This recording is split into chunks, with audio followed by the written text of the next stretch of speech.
This is food for thought. I was just thinking, Jesus was a hybridization of the human struggle here on earth. Track me on this one. Jesus incarnated on this earth with half purity and half human. That was the struggle between his spiritual self and his human self. And that's in essence what we experience every day. We are spiritual beings having a human experience. And that's what Jesus did, but in a more perfected way. I mentioned in an earlier post about how your light is equivalent to the amount of darkness that you're willing to overcome.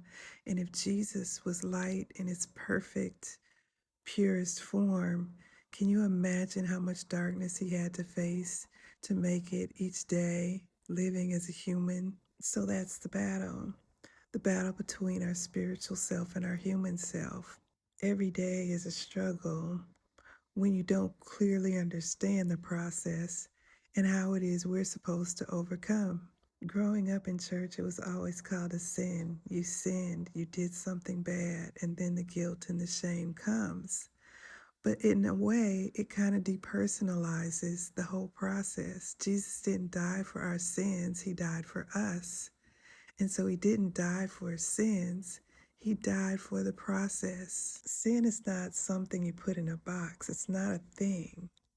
Sin is a willful series of decisions that results in consequences.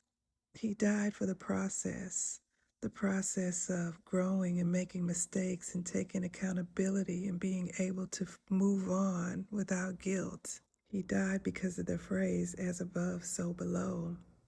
In order for us to receive the redemption that was required for us to move past the things we do, Jesus had to incarnate that down into our existence. His life gave him firsthand experience about what we would have to struggle with every day. How many times did they try to end his life or stop his mission? That's how important it was. We always stay stuck on the thing that we do, but not the process that's available for us to overcome the things that we do.